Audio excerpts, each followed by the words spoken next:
Shalom, selamat pagi, salam kasih karunia. Apa kabar sahabat-sahabat, saudara seiman? Doa kami, kita semua dalam keadaan baik, sehat, kuat, penuh sukacita, dan diberkati Tuhan. Mari kita bersama-sama membuka firman Tuhan yang saya ambil dari Kitab Amsal, pasal 3 ayat 5 sampai ayat yang ke-6. Firman Tuhan berbunyi demikian, percayalah kepada Tuhan dengan segenap hatimu dan janganlah bersandar kepada pengertianmu sendiri. Akuilah Dia dalam segala lakumu, maka Ia akan meluruskan jalanmu.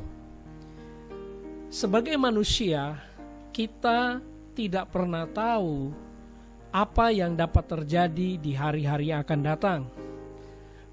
Belum lama saya mengikuti satu pertemuan, dan dalam pertemuan itu menceritakan hal-hal yang buruk yang bakal terjadi dalam tahun ini, saudara. Dan dimulai dari bulan Januari, Februari, bahkan sampai Desember mereka sudah bisa memprediksi apa yang akan terjadi di dalam dunia ini. Nah, tentu itu bukan kabar baik. Tapi kalaupun hal itu memang akan terjadi, saudara dan saya tidak perlu takut. Kenapa? Karena kita memiliki Tuhan. Saya mau katakan sekali lagi, karena saudara memiliki Tuhan Yesus. Itulah yang menjadi kekuatan, jaminan, dan satu sukacita yang tidak bisa digantikan oleh apapun di dunia ini, saudara.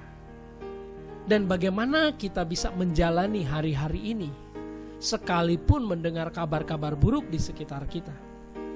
Pagi hari ini biarlah firman Tuhan yang sederhana ini boleh selalu mengingatkan kita bahwa hal yang pertama, percayalah kepada Tuhan dengan segenap hati. Sepertinya kata percaya kata yang sederhana, tetapi kata percaya adalah kata yang paling penting dalam kehidupan kekristenan. Karena tanpa percaya, maka apapun yang Tuhan sudah sediakan dalam hidup saudara, saudara belum tentu bisa mengalaminya. Bukankah firman Tuhan berkata, barang siapa percaya tidak binasa melainkan beroleh hidup yang kekal. Percaya adalah hal yang penting, saudara. Dan kita bersyukur kalau hari ini kita sudah mempercayai Yesus sebagai Tuhan dan Juru Selamat. Pada waktu Yesus mengajar di atas bukit kepada murid-murid dan banyak orang yang mengikuti dia, ada yang bertanya, orang-orang Farisi, orang-orang yang belum mengenal dia, dengan benar bertanya, Guru, apa yang harus kami kerjakan supaya kami sesuai dengan kehendak Tuhan? Dalam Yohanes pasal yang ke-6 ayat 28-29, saudara boleh baca di situ. Mereka bertanya, apa pekerjaan yang dikehendaki oleh Bapa, oleh Allah yang harus kami lakukan? Yesus menjawab sederhana, hal yang dikehendaki oleh Bapa yaitu supaya kamu percaya kepada Dia yang diutus oleh Allah. Ini luar biasa, saudara. Ini berbicara tentang bahwa semua jawaban dari pergumulan, persoalan kehidupan kita hanya ada di dalam Yesus. Saat saudara percaya kepada Yesus, maka sebenarnya kehidupan saudara adalah kehidupan yang luar biasa. Bukan berarti saudara tidak mengalami masalah dan persoalan, tetapi saudara selalu akan melihat pertolongan demi pertolongan Tuhan tidak pernah berhenti dalam hidup saudara. Percayalah kepada Tuhan dengan segenap hatimu. Percaya sangat penting. Bahkan Yesus pernah berkata, apabila aku datang, adakah aku dapati iman di bumi ini? Mempercayai Tuhan itu adalah hal yang utama dalam hidup kita senantiasa. Kalau saudara membaca dalam Efesus pasal 5, saudara akan melihat sebenarnya gambaran keluarga suami dan istri. Di situ juga menggambarkan kehidupan kita dengan Tuhan. Yang dikehendaki oleh Kristus sebagai kepala gereja kepada jemaatnya adalah mempercayai Dia. Dan yang dilakukan oleh Kristus sebagai kepala gereja kepada gerejanya adalah mengasihi jemaatnya. Demikian juga suami dan istri. Yang dibutuhkan oleh seorang istri, yang harus dikerjakan, dilakukan oleh seorang istri adalah selalu mempercayai suaminya. Dan suami adalah selalu mengasihi istrinya. Inilah yang Yesus lakukan dalam hidup kita. Dia mengasihi kita tanpa syarat. Dan ketika kita tahu bahwa dia mengasihi kita, kita akan selalu percaya kepadanya. Ini pun ditulis oleh seorang Raja Salomo yang belum melihat Yesus, tetapi dia tahu betapa pentingnya untuk percaya. Dan di sini yang kedua, dan janganlah bersandar kepada pengertianmu sendiri.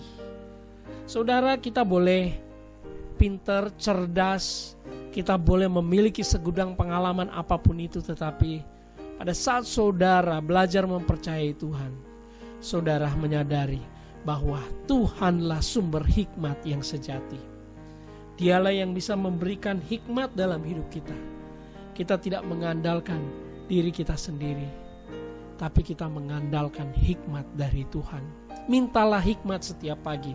Surat Yakobus berkata, kalau kamu kekurangan hikmat, mintalah, maka Dia akan memberikannya tanpa membangkit-bangkitkan. Dengan kata lain, Tuhan rindu kita dipenuhi dengan hikmat Tuhan. Dan yang ketiga, yang terakhir, akuilah Dia dalam segala lakumu, maka Ia akan meluruskan jalanmu. Saudara, apapun yang saudara alami, hadapi, saudara dapatkan prestasi, keberhasilan, saudara katakan, Tuhanlah yang melakukan itu di dalam aku. Seperti Paulus berkata, hidupku bukannya aku lagi, melainkan Kristus yang hidup di dalam aku. Paulus juga berkata, aku bekerja lebih giat daripada mereka yang lain. Dengan artinya Paulus melakukan banyak hal, dia menulis surat lebih banyak dari rasul-rasul yang lain. Tetapi dia berkata, bukan dia yang melakukan, Kristus yang melakukan di dalam dia. Saudara, ketika saudara mengerti arti percaya dan selalu berjalan dalam hikmat Tuhan, saudara akan selalu berkata, Tuhan, semuanya ini bukan karena aku, Engkaulah yang mengerjakan di dalam aku. Saudara, mari masuki hari yang baru ini dengan kita tetap percaya, mengandalkan Tuhan dalam segala hal, dan selalu mengakui bahwa Tuhanlah yang melakukan semuanya yang terbaik dalam hidup saudara. Haleluya, mari kita berdoa. Bapa, di dalam nama Yesus, terima kasih. Dan hari ini kami sungguh diberkati oleh firman Kristus. Kami boleh melihat hari yang kami akan lalu ini adalah hari yang baik. Kabar buruk boleh datang dari mana saja, tetapi kami memiliki Kristus yang selalu mengasihi kami, yang selalu memberikan yang terbaik bagi kami. Kami bersyukur dan menerima semua anugerah-Mu, anugerah yang tak terbatas, anugerah kasih karunia. Dalam nama Yesus, setiap saudara yang sudah diberkati, mari bersama-sama katakan, amin.